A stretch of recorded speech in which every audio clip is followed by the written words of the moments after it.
24 eyewitnesses in Oklahoma City on the day of the bombing saw the two suspects deliver the bomb or saw fleeting flashes of that. 24, there were two of them.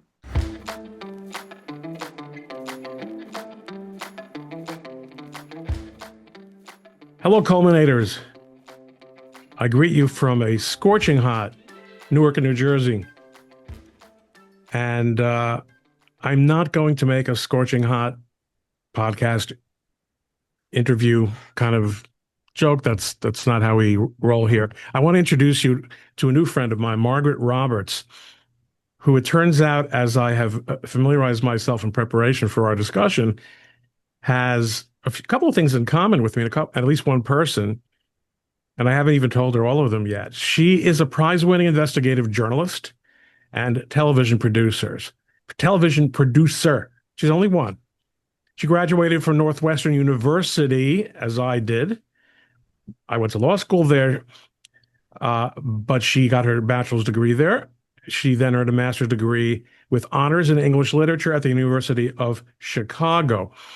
She was the managing Chicago Lawyer, a newspaper that legal types used to read. Maybe they still do in the 1980s when I was in law school. I graduated in 1988. And at that time, she conducted a death row investigation that led to the exoneration of an innocent man. The story won Chicago's Jacob Schur and Stickotype Awards. I also won the Stickotype Award when I was in Chicago. Oh my gosh. Newsweek cited its searing effect on public opinion and policy. Well, and it turns out that Margaret worked with someone on that death row investigation who I actually knew rather well at the time, or at least I thought I did.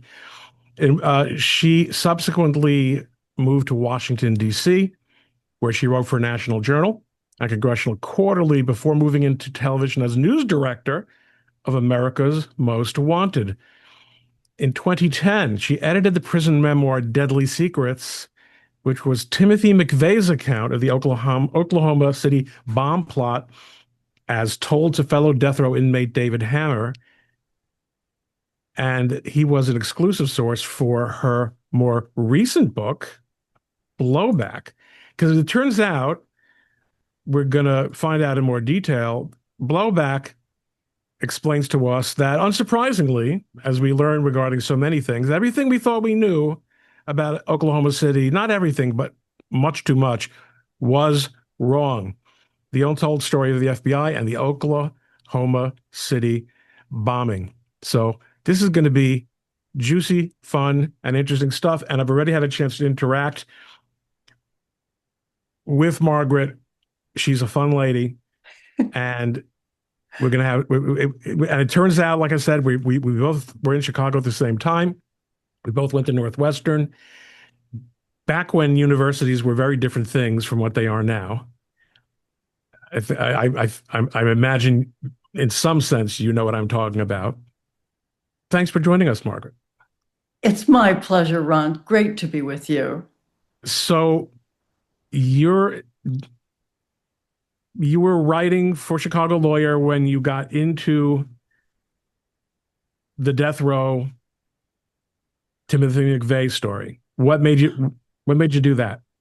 Well, that was actually a bit of a fast forward. I was the managing editor of Chicago Lawyer when I got into the Ford Heights 4 death row story in Chicago. Oh, okay. Oh, right. Okay. Oh, that's right. And that was the one where you saved someone from death row who should not have been convicted at all. I've never met anyone who actually, has connected to Chicago Lawyer outside of Chicago, of course. And I was in that Chicago. Story, of which I'm very proud. I mean, it was really Larry Marshall, whom you know. That's what's been so interesting talking beforehand, that we really have. And I don't know, perhaps you know Rob Warden, who was the editor of Chicago Lawyer. I don't know Rob Warden. No, I don't.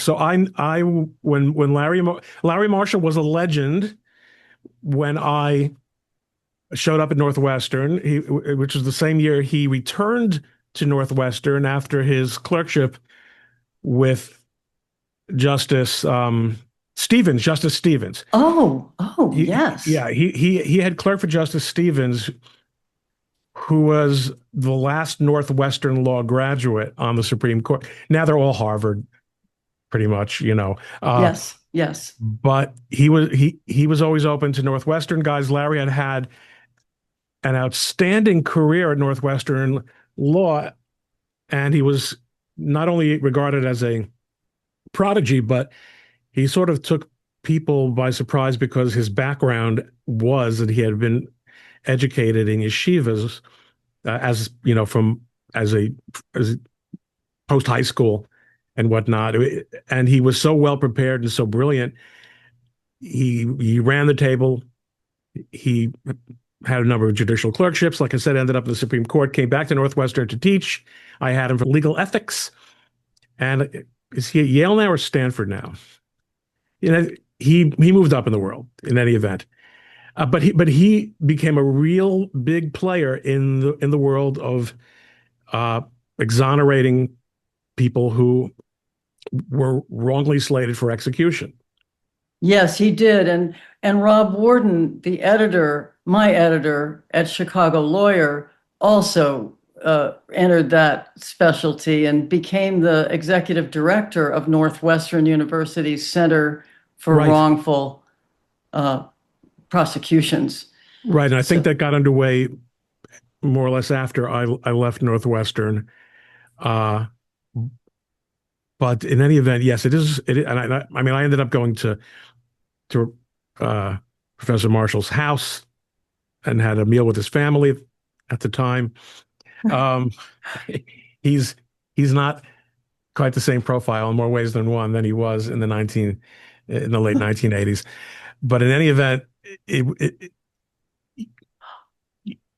how'd you get into Oklahoma City? well, I can connect a dot here, Ron, which is very meaningful to me, and you've opened the door for this because the way I got into the death row story was unforgettable. I mean, I was a harried managing editor in a shoestring publication, and across the transom came what was essentially a message in a bottle from a young Black prisoner in his 20s on death row in Illinois. And it was written in almost old-fashioned language. And he just basically said, "I'm innocent." And I looked at this and I just was flabbergasted. And I I couldn't put it out of my mind. And I eventually took it next door to Rob Warden's office and said, could we look into this? I mean, I can't stop thinking about this. And he approved and played a huge role.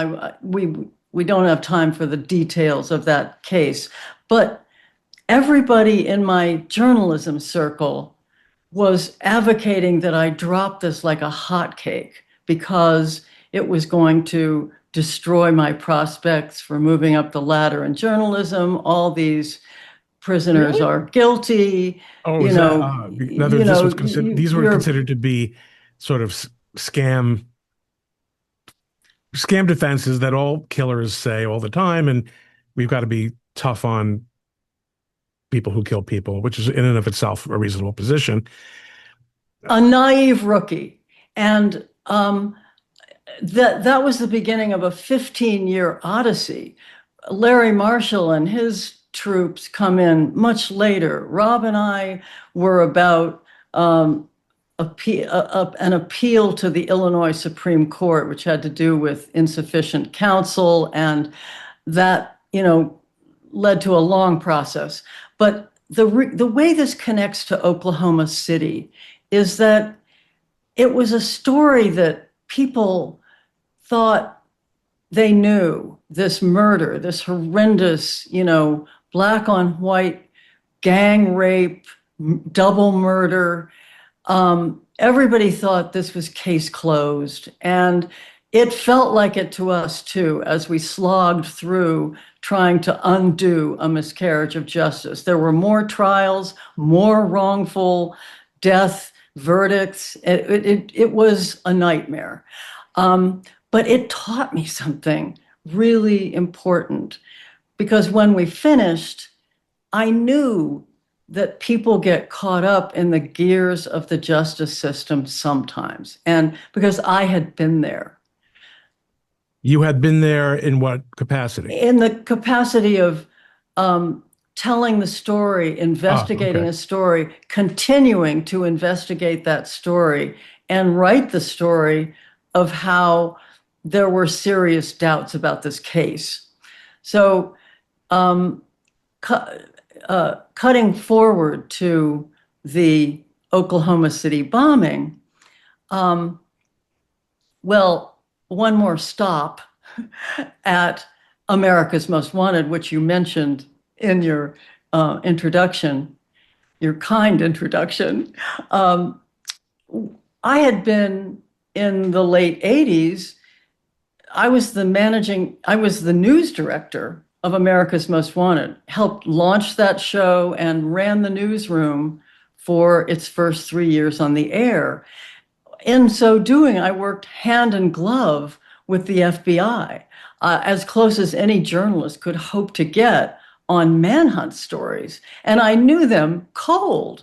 So I had moved on to Los Angeles, producing other shows, when the apocalypse of the Oklahoma City bombing happened on April 19, 1995. And with millions of Americans, I witnessed the devastation of that bomb, the front of a 9-story office building torn off, bodies, injuries, rubble. It was horrifying. But I also had this other perspective, which was I knew manhunts, and this was a manhunt story from day one. This was the big manhunt, the biggest ever, because the FBI was looking for two men, Timothy McVeigh and the man never identified who rode beside him in the bomb truck as they delivered the bomb, exited the Ryder truck, and vanished into thin air. So those were the dual perspective I had on April 19, 1995. Who did this? So the man, right, but so America's Most Wanted, though, usually there was a suspect identified, right? Most times there were, but we sometimes went after unsubs. Um, So, and so it was a manhunt story for Timothy McVeigh for 2 days, right. but it was I remember. I mean, it really was stunning. It's not just your perspective. It was stunning, and it completely changed people who are a little bit younger than you and I don't appreciate how much it changed. Well, first of all those all those anti-bomb structures that exist around federal buildings now and government buildings you're right. came into existence. It wasn't a thing before then. You used to be able to park right in front of a courthouse like any other freaking building. I mean, in New York and in New Jersey, uh, they just completely took over streets and closed them off. But also, it changed the debate about terrorism, because you could no longer only say that terrorism was foreign to our culture. So, I mean, it's not really a particularly robust argument statistically. Some native-born American did something once, therefore that now proves that our society is as terroristic as some other society. But it nonetheless, it definitely changed the debate profoundly. Um, The Age of Terror claimed the heartland that day. Right. It wasn't merely something for airplanes. So you have this interest and this predisposal, and you have this relationship with the FBI. So what happened? Like, how does it metamorphose into the first book?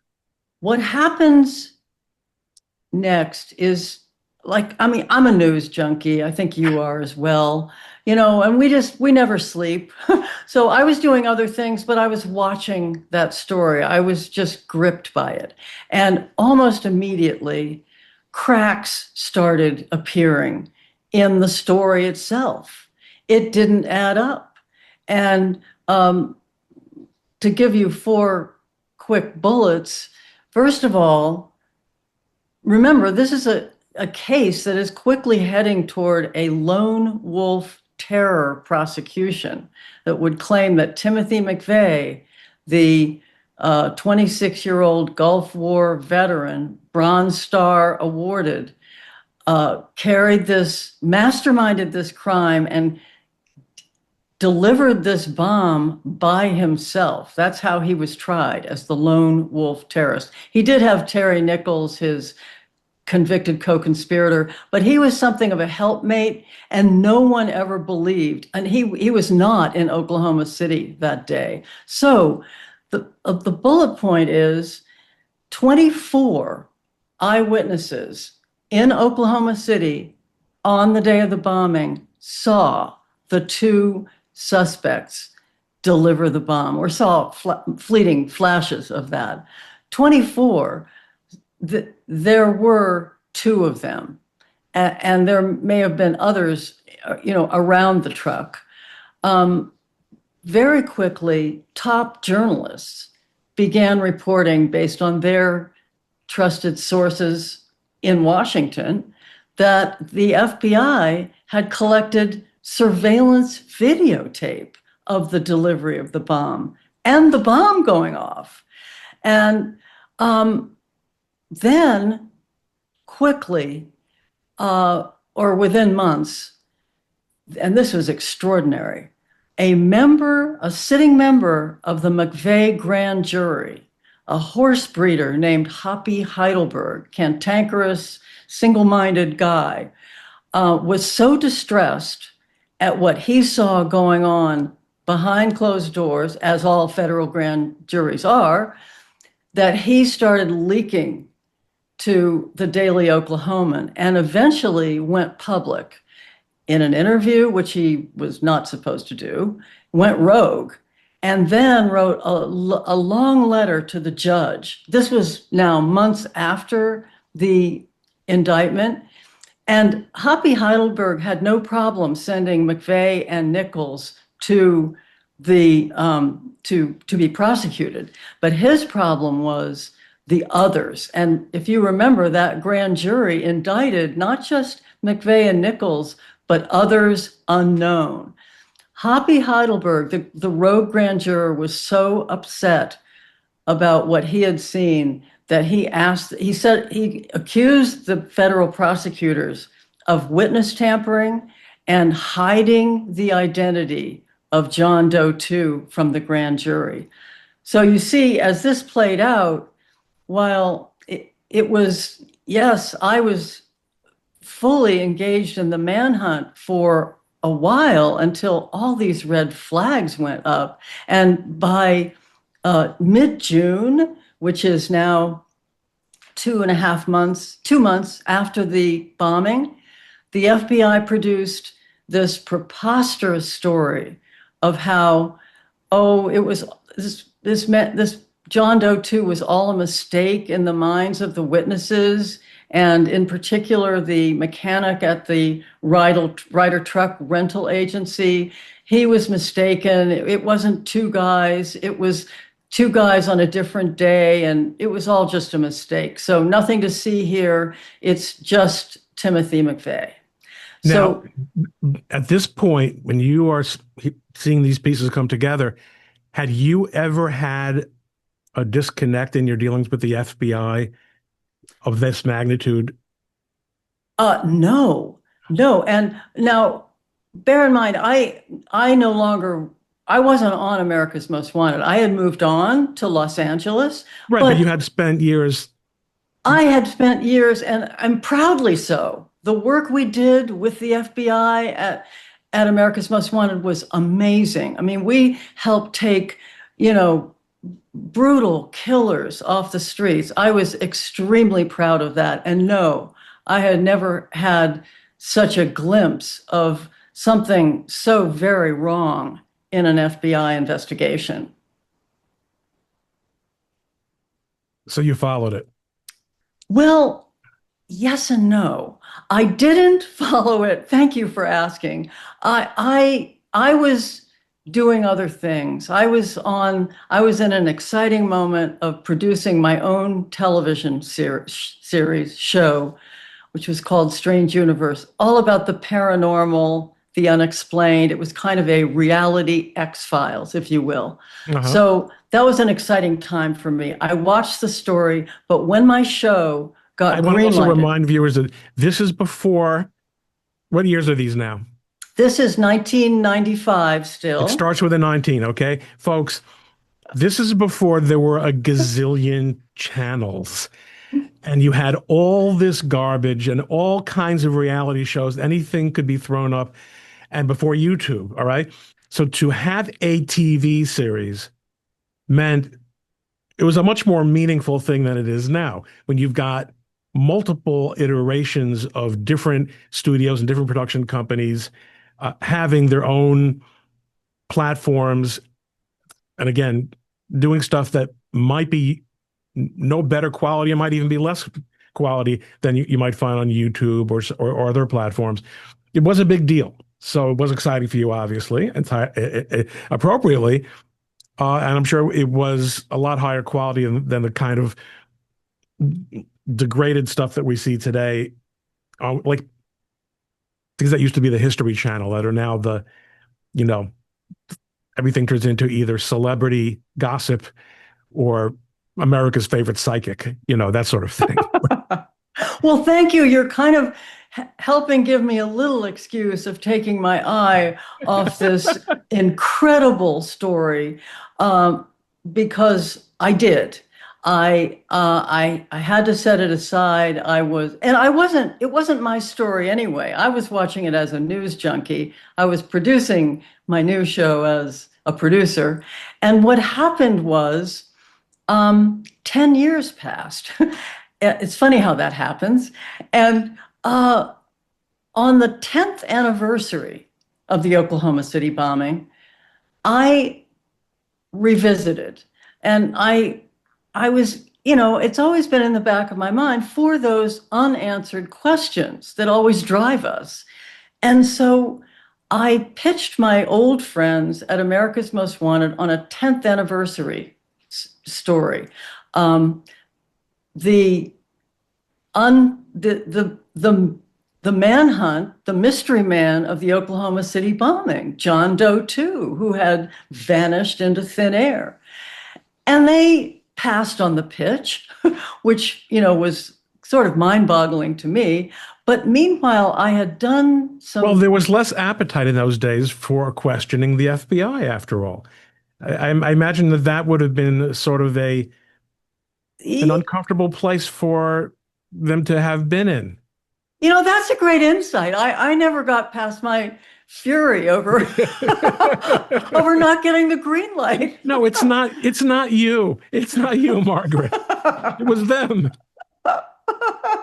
So, but I had done some legwork or, phone work in Oklahoma City to pull that pitch together. And what happened was, out of the blue, my phone rang in my studio in Venice, California, and a voice with almost no introduction said, "We need your help out here." This was the grandmother of two little babies slaughtered in the Oklahoma City bombing, Aaron and Elijah Coverdale. And Janie Coverdale, who is now passed on, had attended all the bombing trials, had been promised by the prosecutors, that everyone was going to be brought to justice, and had now concluded that the government had not told the truth about what really happened that day. And she sought me because she knew I had been associated with America's Most Wanted. At the time, it was just me. But her call was so compelling that I got on a plane and I went there. And that was the beginning, the true beginning of this 20-year odyssey that I have been on, that led to the writing of my book, Blowback. So before that, you edited the McVeigh, I guess, jailhouse confession kind of book. That's actually still to come, Oh, Ron. is it? Okay. Because Yeah, I see here that I'm not able to find it, but there's a reference to it. So it's you plowed your efforts into Blowback. I just wonder, did you talk to any of the prosecutors? no, I didn't. I mean, they've been fully quoted. Talk to them about, Were you able to interview any of them? no, I didn't interview prosecutors. My course has been more following, um, well, maybe I should tell you about the man who is pivotal. But Yes, please do. okay, so because it happens right about now, Janie Coverdale points me to a lawyer in Salt Lake City who, uh, Janie and some of the other survivors have come to see as their last hope for justice in this case. And his name is Jesse Trinidu. He's a lawyer in Salt Lake City, and he tells me a remarkable story that really cements my commitment to this case. On a cold winter morning, I met Jesse outside his law office where he could smoke his cigar in peace while recalling the most horrific moments of his life. And among his first words to me were, "The FBI killed my brother." Now, coming from a lawyer, a former law professor, a U.S. Marine, and a former All-American track star at the University of Southern California, this was a mind-boggling statement. The story he told me following, we don't have time for the details, had to do with his brother Kenneth's murder. Kenneth Trinidu, Jesse's younger brother, was a parole violator, putting his life back together after prison for bank robbery to feed a heroin habit that he brought home from the Army during the Vietnam War. And then he fell out with his parole officer over whether or not he could, as a construction worker, have a beer after work. And he just stopped showing up. No one was looking for him. Long story short, Kenneth was almost inexplicably arrested at the border of California and Mexico 2 months after the bombing. This is in middle of June. I'm going to connect a dot here in a minute. Middle of June, at the same time the FBI was announcing that, oh, John Doe 2 was all a mistake, he was kept in custody for a couple of months on the parole violation, and then suddenly and inexplicably flown to Oklahoma City in August, and now 4 months after the bombing. 3 days after this move from California to Oklahoma City, he was found tortured and murdered in his prison cell, in a suicide-proof cell in solitary confinement. And the prison almost immediately declared this to be suicide by hanging, which is of record today, as a matter of fact, and is absolutely preposterously not what happened. So Jesse's demons of the injustice to his brother Kenneth are what drive his investigation and then my investigation and then what the American public has or will learn in my book Blowback about what really happened in Oklahoma City. Jesse didn't set out to solve the Oklahoma City bombing. He set out to get justice for his brother. So that's what led me, Ron, into, because Jesse's main engine here has been landmark Freedom of Information Act litigation. In order, And of course, FOIA is a joke. FOIA is a great disappointment. FOIA is, I will say it, FOIA is a paper tiger. And yet, And yet, it is better than nothing. and Jesse has produced some amazing disclosures out of FOIA. But of course, this is 20 years in. We could talk a long time about the foibles of FOIA. And actually, I think there are ways that FOIA could be made a lot better. But yes, I mean, for your audience, it's just there are these gaping exclusions that any secret keeper inside the federal government wants to keep. They just invoke them. Oh, national security. Oh, open investigation. Oh, and they're very handy cards that can be played at will. So, but nonetheless, there's a very high stakes FOIA action that at the end of our journey here, even today. So that following Jesse's trajectory is where my active investigation began in search of, well, the loophole that I believe you're alluding to, which is just crazy about FOIA, is that as a petitioner, you have to be able to very specifically describe the secret documents that you are trying to see. And so you can only do this if you've already seen them. It's really catch-22, or if someone leaks them to you.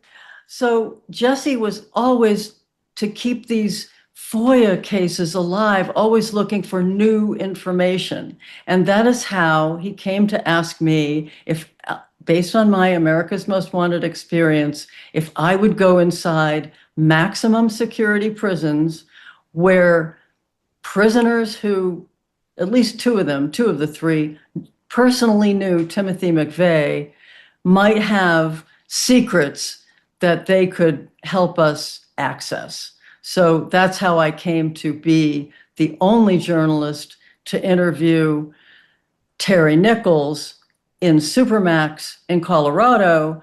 And to your question about the David Hammer book, Deadly Secrets, the McVeigh book, I also went to death row in Terre Haute and interviewed David Hammer. Got it. David Hammer, is he in the category of a wrongfully convicted person on death row? No. No. I didn't Absolutely not. David Hammer, according to one published source, which annoyed him when I brought it up, was one of the models for Hannibal Lecter in fiction. So no, David Hammer was... He is a bad guy. And he has passed on now as well.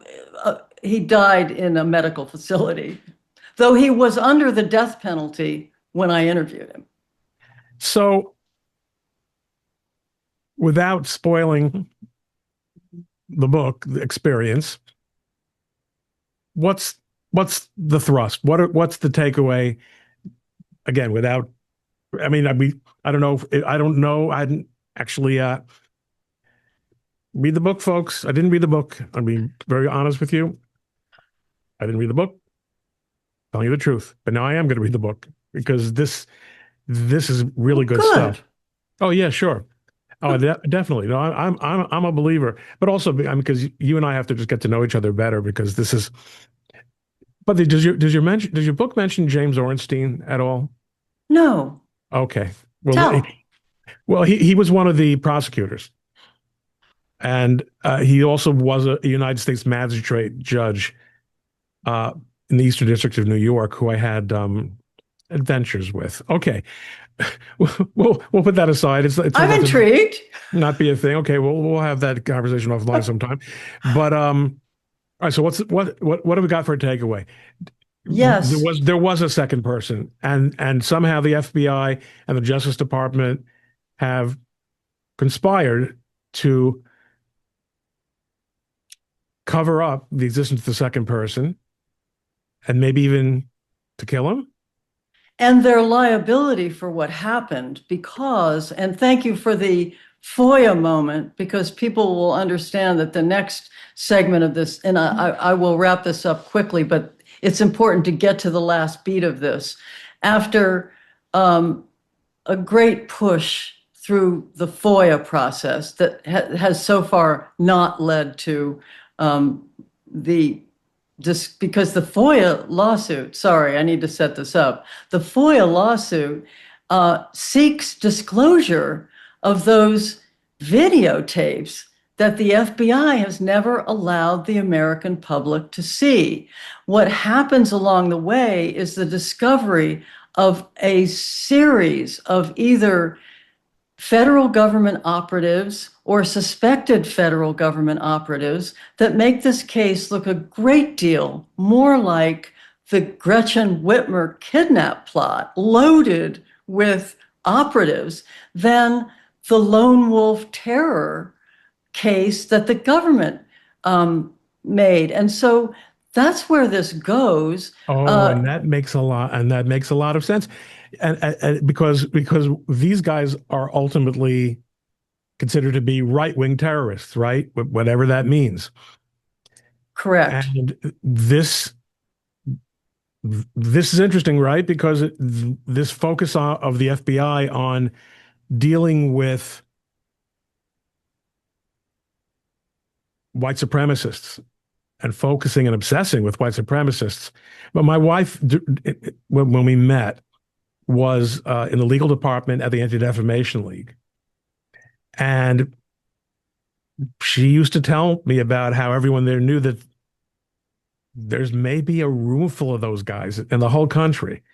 And this is, of course, before the internet, so they didn't make as much noise even as they do now. Mhm, But mhm. there needed to be a constant supply of them, just enough of them to keep organizations like ADL going. She didn't quite put it in those cynical terms, but I mean, so one of my classmates at Northwestern was this fellow. Remember, there was a Northwestern lawyer who had joined the FBI. A Northwestern grad who was a lawyer, joined the FBI, and went undercover in one of these Oh, Aryan Nations yes. type organizations. I wish I could remember his name offhand. And he was he wrote a book about it. He broke open this group, but he ended up being very disenchanted with what we now see. I mean, the Gretchen Whitmer. I mean, let's put it this way to sort of put a bow on it. Did researching this book change your opinion about the FBI as a trustworthy law enforcement agency? Yes. And to put a bow on the bow, what happens at the end is that an FBI whistleblower, a top spy for the FBI from the 1990s, comes out of the shadows and tells Jesse Trinidu that he was part of a program called PATCON, short for Patriot Conspiracy, and Yeah. that Uh-huh. he knows that the FBI set up this group called the Aryan Republican Army, the terror group who were associates of Timothy McVeigh, who Timothy McVeigh told David Hammer on death row that they were his support squad in Oklahoma City on the ground with him that day. So, and John Matthews, whose deposition about PatCon remains sealed to this day, though Attorney General Bondi has been requested to stand down from opposing unsealing it. That could be a bombshell as to how such an operation was run. It was a rogue operation in the 1990s, and the whistleblower, John Matthews, believes that the Oklahoma City bombing was a PatCon operation gone sideways. Yikes. Okay, so you see, this is the advantage of not having read the book. I get to, the exciting, adrenaline-filled moment. But I mean, this is this isn't something that Barack Obama invented. This is something J. Edgar Hoover invented. And it was tolerated, understandably, because every American grew up drinking the Kool-Aid of, Ephraim Zimbalist Jr.'s FBI TV show and Elliot Ness. And we all know FBI people and former FBI people who served and serve admirably. Mm-hmm. And they've done some amazing things, but more and more transparency makes us realize that, well, with virtually unlimited investigative power comes virtually unlimited, I don't want to say absolute, corruption.